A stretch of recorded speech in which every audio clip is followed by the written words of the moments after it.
For the HMCUs, historically minority colleges and universities. You've been doing that how long?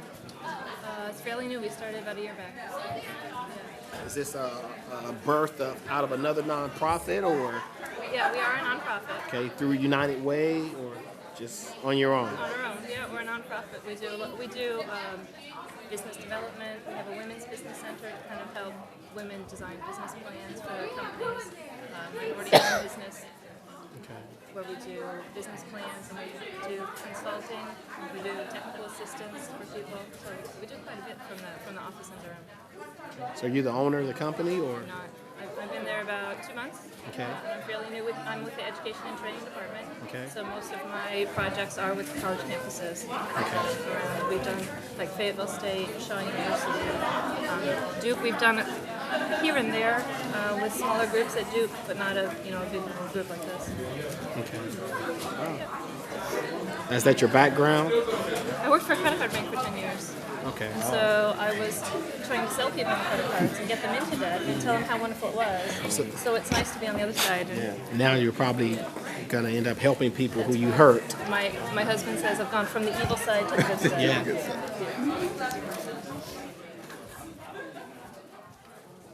Where are you with?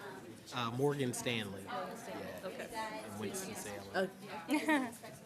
Yeah. Absolutely. Sure. Please. You're welcome. Put it out for people. I hope we have enough. Yeah. You're welcome. I'm not sure we do, but Yeah. So that the one time that we one time we don't bring make enough, right? 450 extra We copies. get it. Absolutely. Well, I think we should wait to see how many students don't have any. Students. Yeah, because I'm not sure that they all do.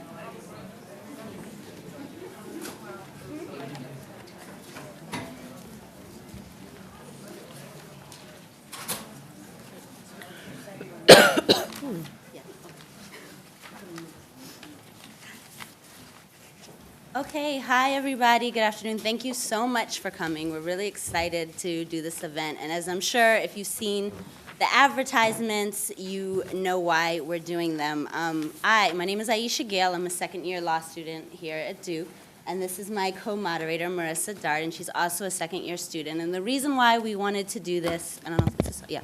The reason why we wanted to do this was because we've attended financial panels and workshops in the past, and the advice that we have gotten has not been very practical. And so we wanted to do this as a service to us, as a service to you guys, and we're really excited to have our panelists join us today, so I'm going to introduce them and get this rolling. So I'm going to start with actually, I'll start in order. Mr. Lyons, Patrick Lyons, has more than a decade of experience as an investment professional working with institutions and individuals. Patrick earned a BS in mathematics from Florida A&M University and an MS in management from North Carolina State University. He is author of Map Your Financial Future, Starting the Right Path in Your Teens and 20s. And to his left is Dr. Janice Mereba. She is a financial advisor with Ameriprise Financial Services. She offers comprehensive financial planning services to individuals and small businesses. Dr. Mereba earned a doctorate in accounting from Pennsylvania State University, an MBA from Auburn University, and holds a bachelor's of business administration in accounting and public utility economics from the University of Wisconsin. Dr. Mereba has taught financial and management accounting and accounting information systems at Penn State, Temple University, Delaware State, and NC A&T State Universities. And to her left is Jariba Dawkins. She is currently a public ally at the North Carolina Institute of Minority Economic Development, which is a AmeriCorps program with a specific focus on gaining experience within the nonprofit sector. Can you guys hear me?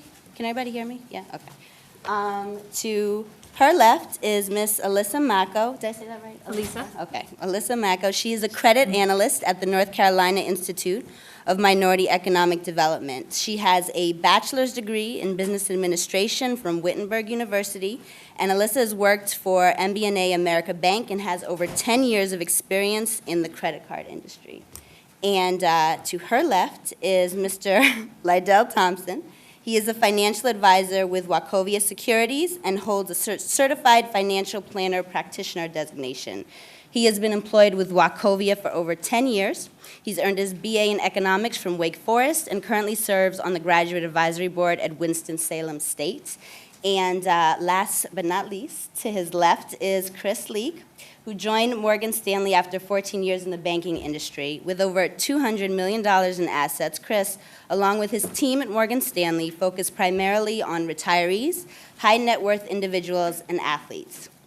He is a graduate of Wake Forest University and holds a bachelor's degree in business administration. And we're so happy to have them all. Let's give them a round of applause.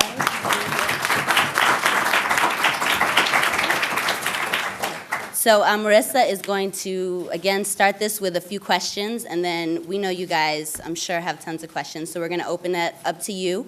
And then if we have time at the end, we have a couple, several people emailed and have filled out financial survey forms, and we selected 3 randomly. And the panelists got a chance to look at them and have specific advice for these people. And so if we have time at the end, we'd like to do that. So Marissa.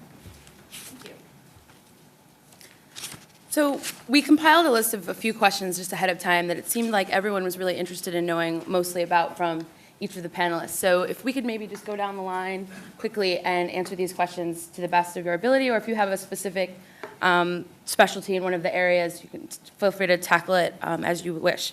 Again, we really appreciate you coming. So first question I think that is burning on everyone's mind is we'd like to know, when does it make sense to really start thinking about your investment future and investing financially? And which investment vehicle should be the best tool for us to save in the future and for our retirement?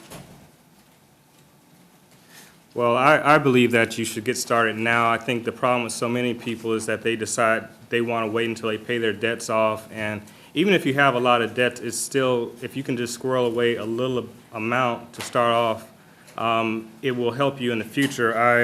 In the book, I have a chart that just kind of shows you how much you can have over time by the earlier you start. So for instance, if you're 20 years old and your goal is to be a millionaire by the time you're 65, all you need to put aside is $135 a month. But if you decide to wait until you're 40 years old, that figure jumps to about $900 a month. And if you wait until you're 50, it jumps to $2,600 a month. So the point is to get started early while time is on your side. And there are so many vehicles that the average investor can use to get started.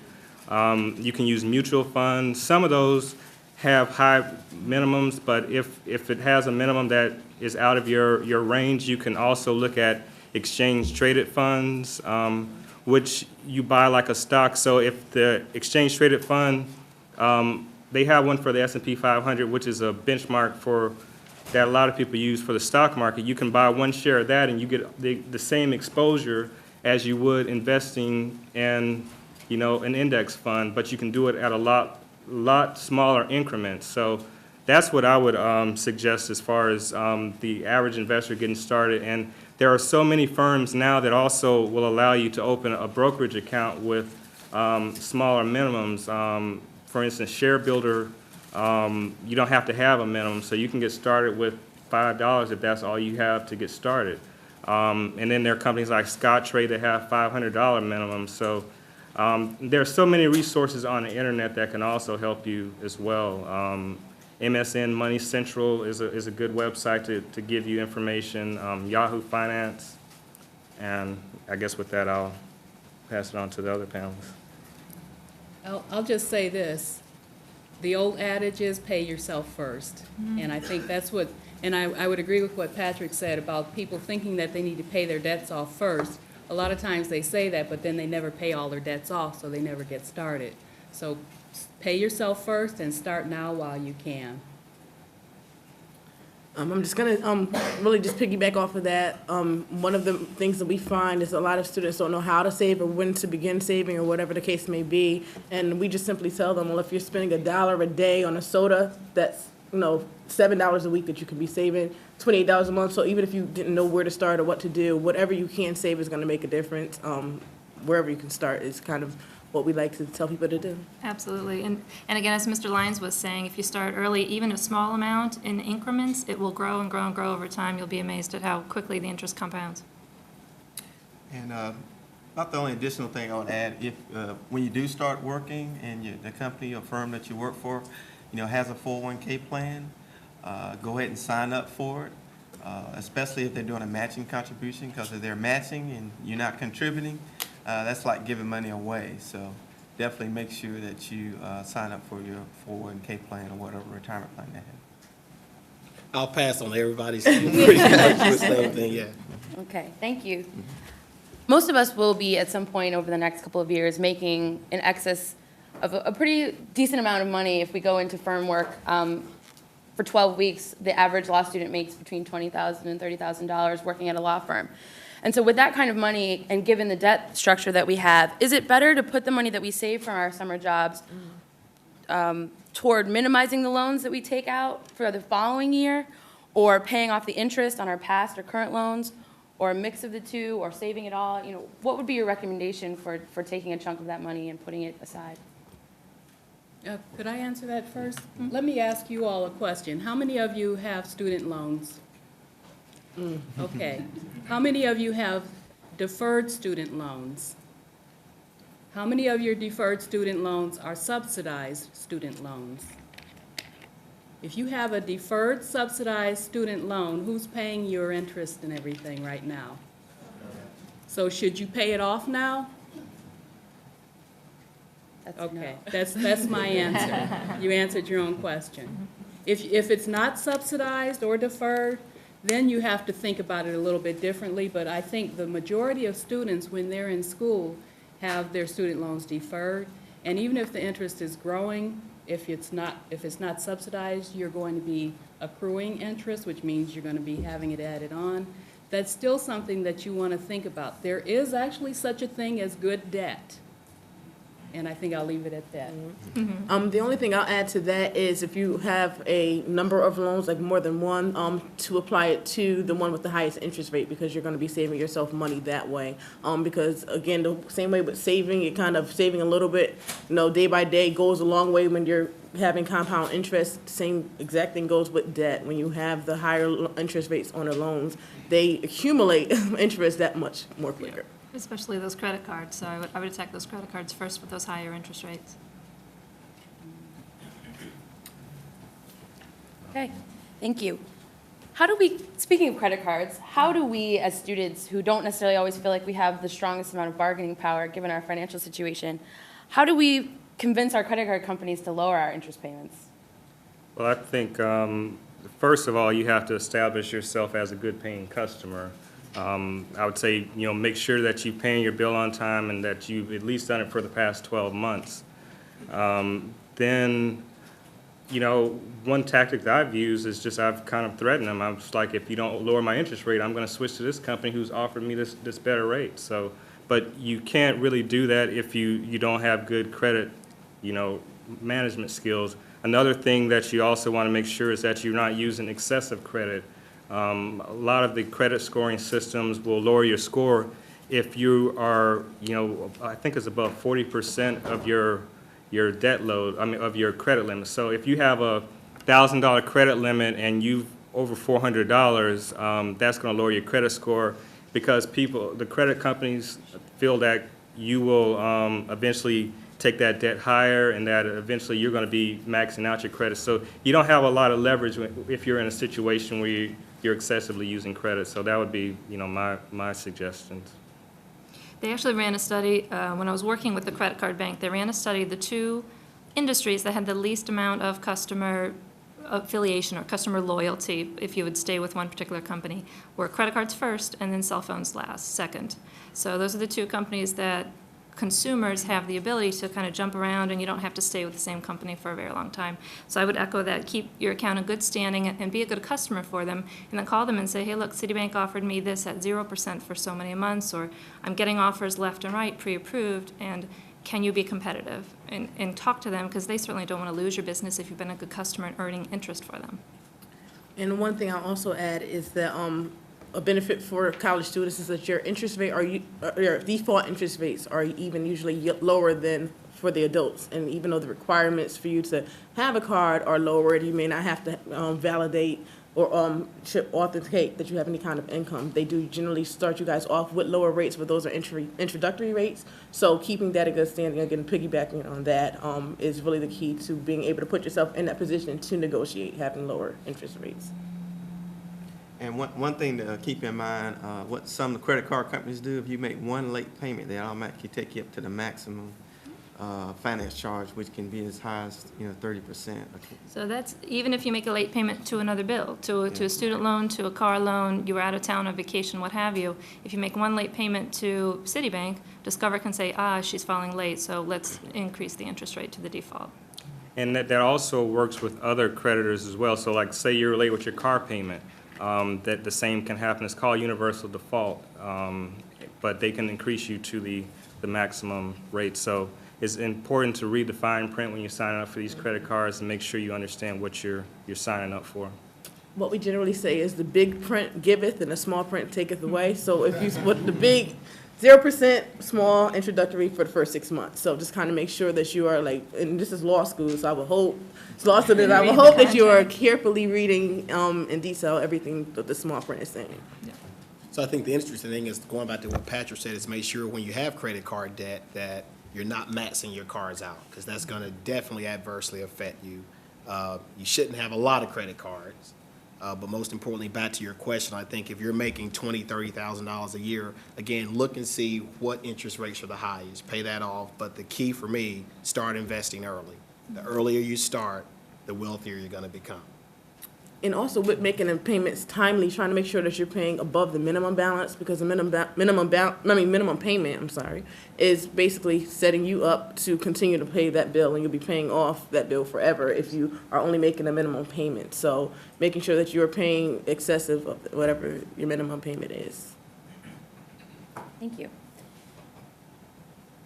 My next question. How does one determine whether to buy or rent a home after law school? And what are some of the factors that you would want to think about or consider when you're talking about renting or buying? I think one of the key things is figure out where you're going to be. If you're going to be in an area for a short period of time, it may not make sense to do it unless you're looking for it as an investment property. I know several law students that have gotten out and got an investment property in Atlanta, and it's turned into a very good investment for them, even though they were only there for a short period of time. But again, just look at your debt-to-income ratio. How much do I make? Most mortgage companies now don't want your mortgage payment to be over 40% of your income, of your monthly income, so just keep that in mind. But again, first look at how long you plan to stay in a particular area. If it's going to be short-term, it may make sense to get one just as an investment property. Is that 40% net or gross of your income? Gross. What I'd like to add to that is I think it's also kind of a personal preference. Some people don't want to deal with maintenance, and if you rent, you don't have to bother with that. You can just call up the maintenance person to handle that. It's also easier to move if you have a lease. Although there may be costs involved in getting out of a lease, you don't have to worry about the issue of putting your house on the market and waiting months to find a willing buyer to pay your price. But at the same time, buying a house, you get a tax break. You own an asset that appreciates over time. Historically, real estate prices go up 5% a year, so it's something that, there's been a lot of talk about the wealth gap between African Americans and other ethnic groups, and one of the issues is home ownership, and that's one way of increasing wealth. And so that's something that, it's something that can help over time, but also you will have higher upfront costs by buying a home. So it's really just kind of a personal preference as far as, what you want to do. You also have to take into consideration the market that you're moving into. So even if you're planning to stay wherever you locate when you finish school and get a job, if you're in a market where the real estate prices are hot, as they say, and the bubble hasn't burst yet, then it may benefit you to even buy it if you're not sure whether you want to stay. On the other hand, if you're moving into a market where housing prices are very stagnant, then you might not want to make that kind of a commitment, because if you are going to move away, you'll have a difficult time selling that house and recouping any of the money that you invested in it. And typically when you buy a house, it's a number of years before you have an opportunity to build equity into that home So if you can't sell it for at least what you put into it, then you'll be selling it at a loss. I think we've fairly whetted everyone's appetite for some of the really important issues in the financial scheme of things.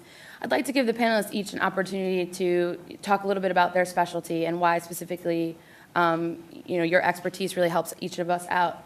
And then we can open it up to questions for the larger panel. Well, I'll start off. Just to give you a little background on myself, I'm a portfolio manager with NCM Capital Management Group here in Durham. I've been in the investment industry for 12 years. NCM Capital is one of the larger African-American owned investment advisory firms in the country. We manage about $2.4 billion, and of that, I'm responsible for managing about $1 billion. In addition to that, I started Lyons Capital, which is a company that deals with individual finances, because there are so many people that don't have the $5 million to come to NCM Capital to open up an account that need help managing their finances. And also, I wrote this book, Map Your Financial Future. Just to briefly talk about that, there's so many people, young people, that are filing for bankruptcy and have a lot of financial problems, and it made me think of my own problems coming out of high school and college with managing money. So I decided to write a book about, sharing my story and how I've kind of turned things around. So part one of the book deals with budgeting, and a lot of people have this misconception that living on a budget means you can't have fun. It just means you have to put limits on your fun.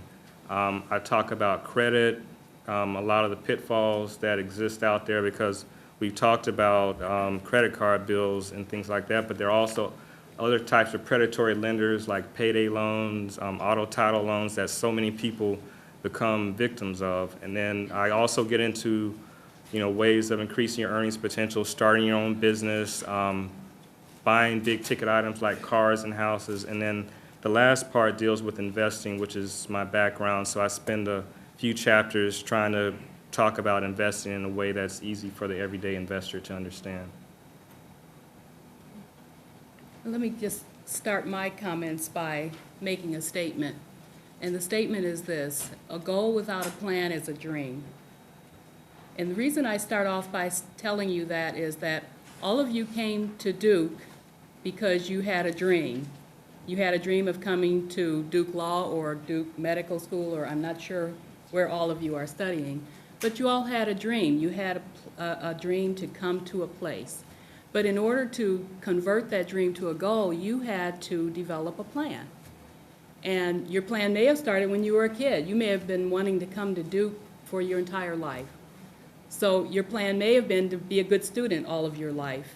Or your plan may have been to be a good student in high school or as an undergrad, to become involved in more activities. That was your plan. So you developed a plan. And then you decided, well, I'm going to go to Duke. And how did you convert that dream to a plan? You filled out an application. You took your LSATs and did well, or not, and took them again. You saved lots and lots and lots and lots of money, or didn't, and you have a lot of debt. But you're here. So the reason that you were able to get here is because you took a dream and you changed it into a goal. But I'll say another thing. An extension of that statement, a goal without a plan is a dream, is this: a plan without action is just a piece of paper with a lot of words on it. If you had applied to Duke, but you never sent the application in, you had a plan, but you never put it into action. So financial planning is the same way, and that's what I do. I'm a financial planner. I help advise people. So people want to achieve financial independence. They want to be financially successful, financially secure. They want to achieve goals for their family and their personal success. But a lot of times they don't have a plan. And so I'm not saying that you can't be financially successful without a plan. Some people are able to do that because they have sheer talent or sheer will, or they work really hard and they don't spend a lot of money. And so you can do it without a plan, but it's a lot easier if you have a plan. And so that's what I do. I help people to develop financial plans for their lives. I am actually at the Institute no longer as a public ally. I started there as a public ally, which is an AmeriCorps program. And as an ally, what I did was work with the historically minority colleges and university on this issue of credit. And entrepreneurship of the sort. At the Institute, we help minorities start businesses or expand businesses, and we also have a women's business center for women-owned businesses. And one thing that we noticed that we were getting a lot of people with great ideas for a business, and everything looked fine on paper. But when it came for financing their business, the only option generally is to take out a loan. And because of their credit scores, they were being denied loans. Now we can help. We have consultants, so we can help them and say, well, this is what you should do, and in 6 months or maybe a year, if you pay this off, you'll be in a better standing, and maybe then you'll be approved for the loan. But now you're wasting another year of not having your own business, or kind of, it's a barrier between you creating that wealth. So what we did was say, well, where are they going wrong with the credit? Why aren't people educating students on credit and the use of credit cards when they're getting them? And that's kind of where I am and where we started our project, in which we're going to the schools and kind of having discussions like this with students, just letting them know what pitfalls to avoid, and just really clearly reading the terms to them. A lot of students have credit cards and don't realize that the interest rate is going to jump when they have a late payment or a missed payment, or that if they miss a payment on another bill, that their interest rates are going to go up, even though they've been paying that credit card bill on time. So things like that is kind of, reasons like that is why I'm here and what I've been doing. So I've been working on that for a little over a year now. And so I'm also with the Institute. I've been with the Institute for 2 months, part of the college initiative with Jariba. I've been helping her out with that. Prior to that, I've been working for 10 years as a credit card analyst at a credit card bank. And so I spend a lot of time selling people on what a wonderful idea credit cards are and how easy it is to use the credit cards, and the minimum payments are so small, it really won't be any difficult for you. And so it finally got to the point where I really would stop my consumer contact and say, was that really the right thing for the customer? So I got to the point where it was time to make a change in my not necessarily my career, I'm still in the financial world, if you will, but kind of on the, my husband calls it going from the evil side to the good side, to educate people about credit cards. And yes, they are easy and wonderful and easy to get into debt, but very tough to get out. So I'm enjoying seeing the other side of the coin. I'm a financial advisor with Wachovia. I've been with Wachovia for 10 years. Originally, when I started with Wachovia, I was started off as a tester for a loan application system. And our first product that we released under the system was the credit card application. Mm-hmm. And it went from there to loans and mortgages. But it's very important as students that you try to make sure you pay those credit card payments on time. And also, if you have checking accounts, make sure that they're not overdrawn and charged off, because that goes in your credit also. Because what happens is, if that's the only credit you have and you go to try to get, a car loan or a house loan, your rate could virtually double just because, you had some credit cards, you didn't pay them off, and your credit score, is below, below a 700. So it really can cost you a lot of money down the road especially when you're thinking about buying a house or a car, because, the interest really adds up on you. A lot of times what I see is, prior to being a financial advisor, I used to do the loans and CDs. I kind of did a little bit of everything with Wachovia, but now I focus mostly on the financial planning, retirement planning, work with a lot of retirees on, setting up for retirement. Now people are living a whole lot longer than they used to, so it's very important to, like we said before, start investing early. Hopefully you get good advice. Sometimes, if it sounds too good, a lot of times it is too good to be true. And if you're thinking about, buying a home, try to, have some funds saved up, for furniture and that type of thing. If you can have some money saved up before you purchase your house, it's a lot more difficult to try to, pay a house payment and try to pay furniture bills and that type of thing. So kind of what I did, I stayed at home as long as I could.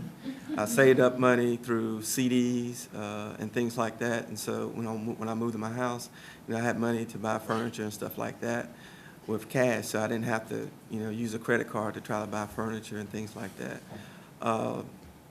If you're not sure if you're going to be in the area for a while, if you don't have a family member there, an apartment, of course, is a good option. But once you start making a certain amount of money, you know, Uncle Sam's really gonna like you a lot if you're single and have nothing to write off. So, you know, a home is an excellent tax shelter. It's one of the best investments that you can make in a home.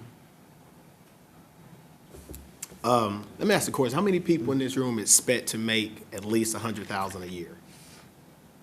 200,000? Wow. It went down.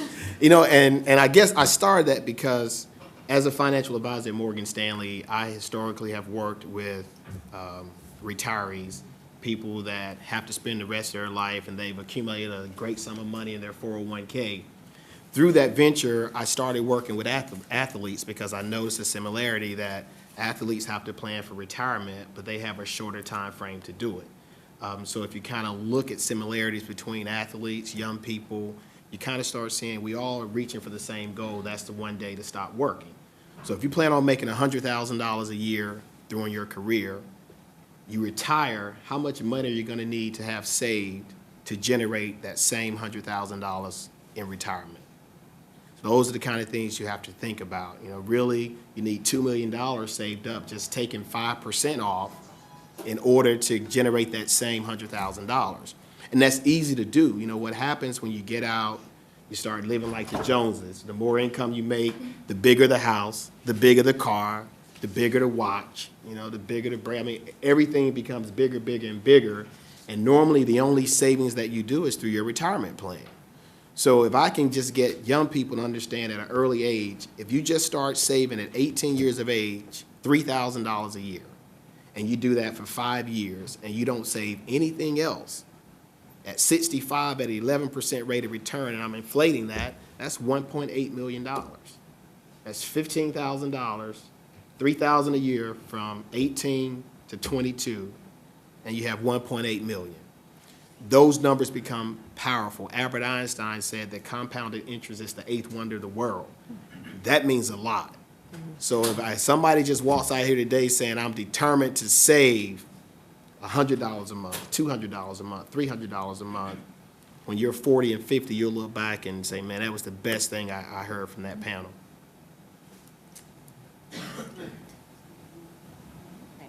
All right, so we are going to open it up to the audience now if you guys have questions. We have more, we can keep going, but we wanted to give you guys a chance, so go ahead. I have a credit card with a very low ceiling, and I was told that it's a bad idea to pay off all of my charges on it, like each month. That it's better to build my credit by only paying like a little above the minimum and letting there always be an amount on my credit card. But that seems counterintuitive. So was I given correct advice or not? So you have a credit card with a low credit limit? Yeah, I love it. Okay. What I would say is we always advise people not to use the card all the way up to the credit limit. Mr. Lyons was talking about the usage on your credit card. Normally if you have, 50% or higher of if your credit limit is 1,000 and you charge 500 or higher than that, you're at 50%. That appears to the creditors as a little financial stress, that you can't manage your own funds. You have to go more and more to the credit cards to have those short-term loans. I would tell you, if you're looking to build credit and increase your credit report or your credit score, I would use the credit card for small amounts and pay it off in full every month. And also, when you're paying off the entire balance, you're avoiding paying the interest rate. So you're kind of actually, the credit card company is losing in that case when you are paying the full balance off at the end of each month, which is fine by you, and that's not going to decrease your score. That's going to help you to build your score because they're saying you only had to pay, a certain amount, but you paid it off in full. So that would be a good way to do that.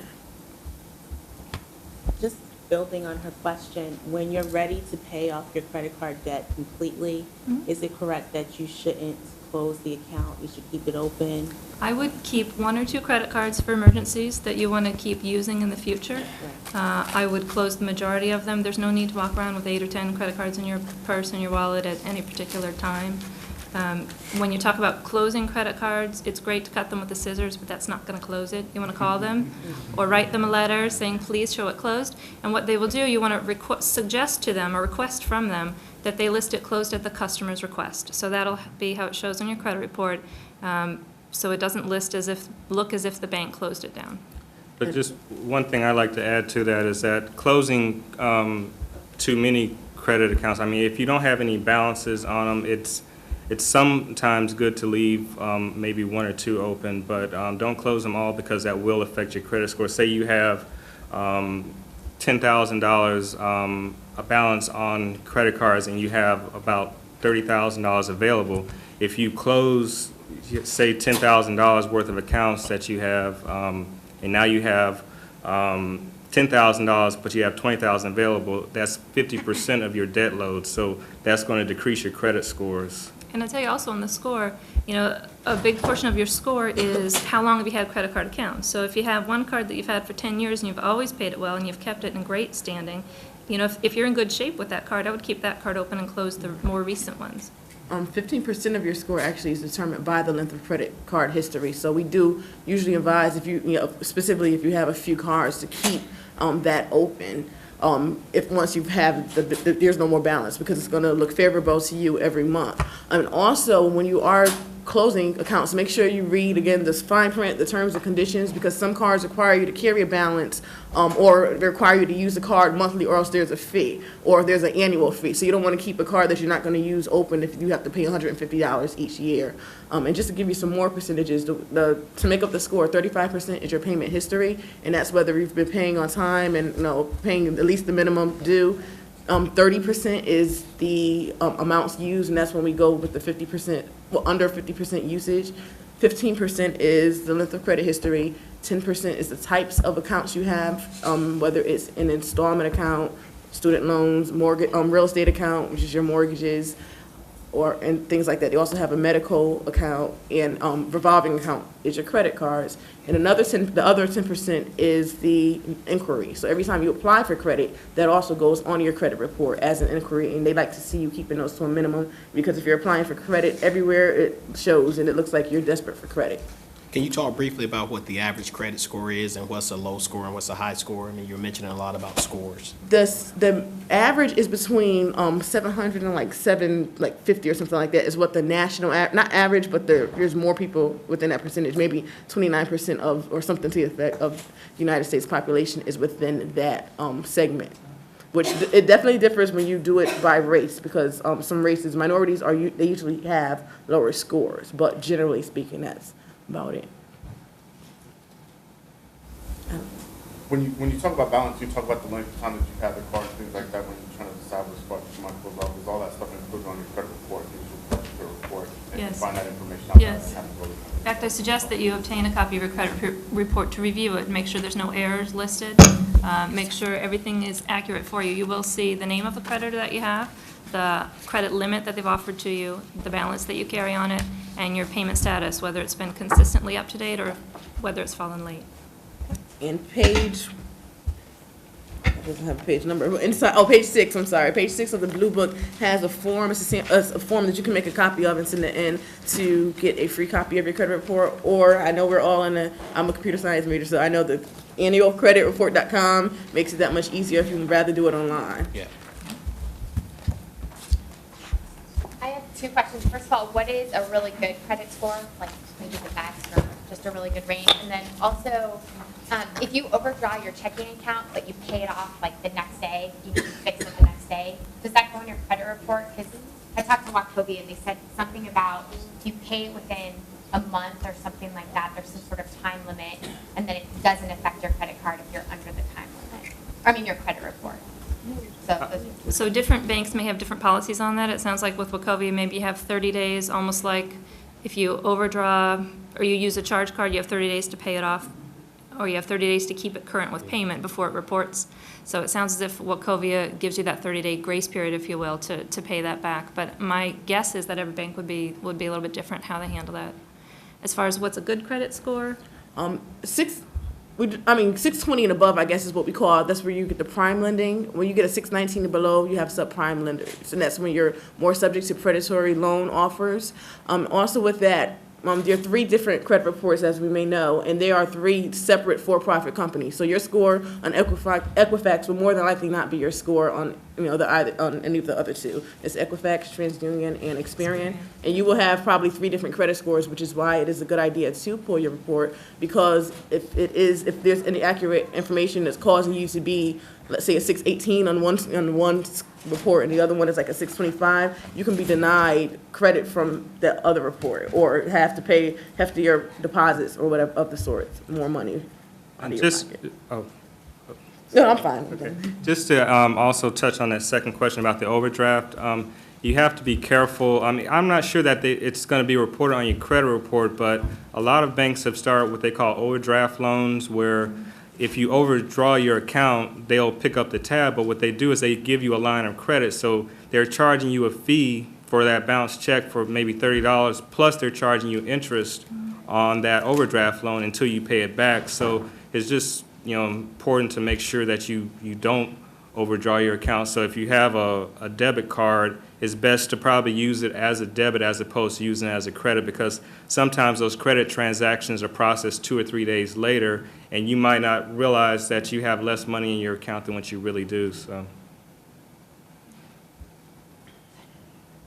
On the free credit reports, they generally charge to see the actual score. They'll give you the report for free. Correct. But then, is it worth paying that $20 or whatever to see a hard number? Just, if you've never seen it before, it probably is, just so it can give you an idea of where you're at, because they also tell you, okay, let's say your score is 700, it tells you what does that mean for you, as far as when creditors are seeing that 700, how it's going to impact your life. But I think it's most important to understand the factors that affect your credit score. As was mentioned earlier, paying your bills on time has the most impact. So if you understand the factors, and you follow those factors and don't get out of hand with credit, the score will take care of itself. I know that people have class. We're going to take one more.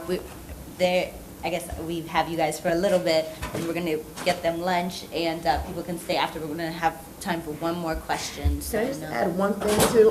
With paying on time, if you have a credit card or any kind of bill you're paying with a grace period, and you decide, well, it says it's due on the 1st, and you have until the 15th to pay it, you have until the 15th before you assess any interest or late fees. However, if you pay it after the 1st, it's still a late payment on your credit report. So if you have a bill like that, try to pay it before that date, because it could still be lowering your score.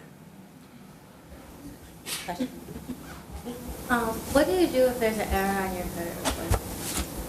If there's a dispute form, actually, that you can write a letter to the credit agency to let them know if there's an error, that this particular account wasn't yours, or however the situation comes up. They have 30 days to respond to you, to contact the creditor and have it straightened out and respond to you. Either they would agree with you, yes, it's an error, we'll take it off, and offer you a copy of your new credit report that's been corrected, or if the lender says that it really wasn't an error, you may have to touch base with the lender in that case. But they do have 30 days, a process where you can go online or send a letter to let them know any disputes.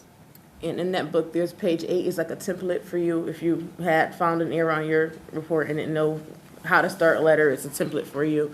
And also, if there's a case of like identity theft in which there's a family member, it's writing a letter, or it may not be that simple.